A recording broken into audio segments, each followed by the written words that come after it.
Hello my friends and welcome to a new video. Today a review of the Newt2 Shifter.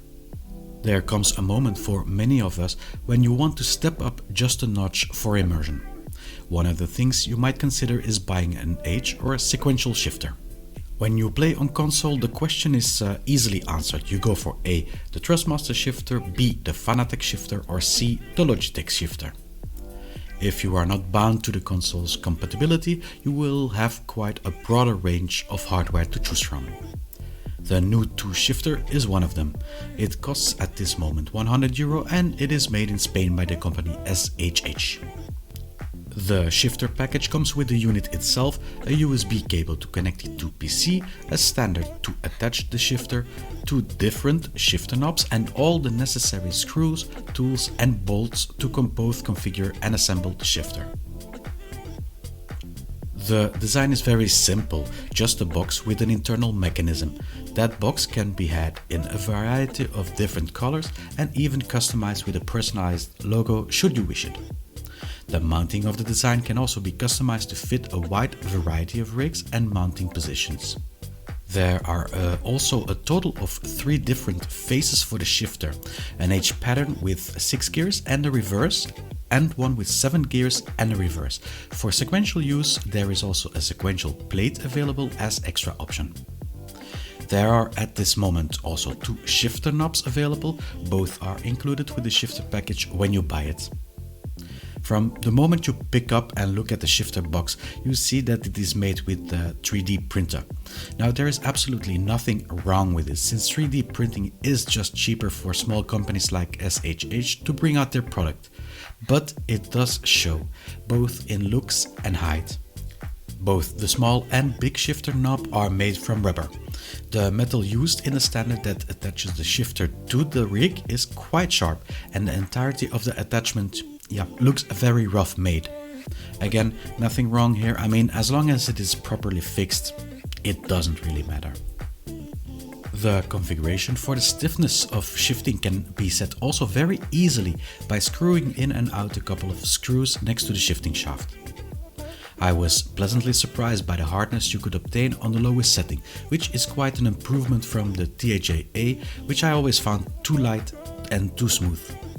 With a bit of tinkering, I could regulate the force I had to apply to what I was used for H shifting in my normal car.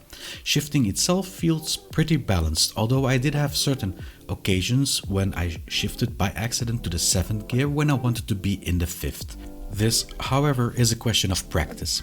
In all, the sensation of shifting was very much to my liking. Although it feels less fluent, the actual movement and feeling when you shift feels quite authentic. To use the sequential shifting is a real piece of cake. You simply switch the slider into sequential mode, change the shifter knob, push the shifter down and turn it 90 degrees. It's a very ingenious system and an asset to the entire shifter, and far better than the Thrustmaster system of swapping to sequential mode. While it works immediately, the resistance may also need to be reset slightly to accommodate for this shifting style too, but this can be done easily even without taking the top plate off. I do feel there is quite some flex on the shifter when shifting, and it's quite loud too when it returns to the neutral position. In all, I do think you get a decent shifter for the money, but I do find myself torn between this and the Thrustmaster shifter. Sure, it is about €80 cheaper and both the configuration and mechanic allow for a better shifter in both H and sequential mode, better than the Thrustmaster, but there are just a few points that I liked a lot less about this one. To start off, the use materials. When you first take a T8HA shifter in your hands, you look at it and see the nice chrome finishing, the nice and heavy body, and you just feel you have quality in your hands. This is not so much the case with an SHH shifter. It simply feels all plastic, which apart from the interior mechanism, it is, and although it's not essential for a good shifter to look premium, it does bother me.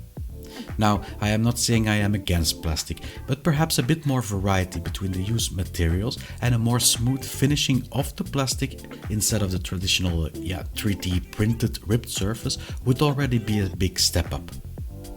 I am sure that this can be accomplished with the appropriate settings and material. Continuing on this, while in most cases you don't really look at the shifter itself when in use, you do feel the shifter knob in your hands when you shift, and there is my second remark. The rubber is okay to touch, but it doesn't feel nearly as nice as a spherical brushed aluminium shifter knob of the Thrustmaster shifter. There is also not a possibility to buy another type of shifter knob via SHH, so you're pretty stuck with it.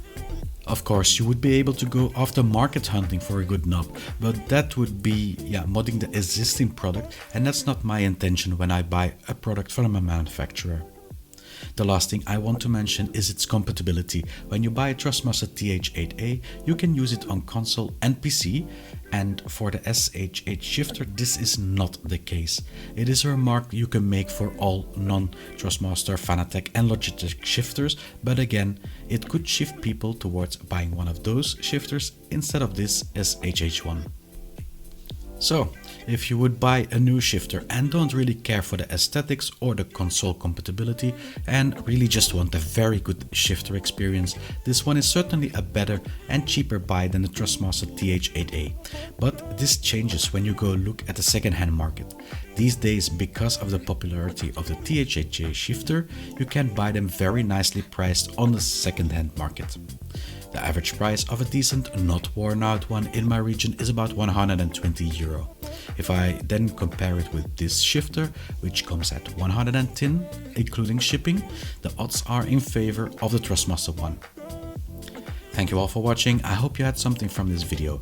Leave a like if you did, a comment if you want to add something to the review, and consider subscribing to see more videos. Take care and see you all next video.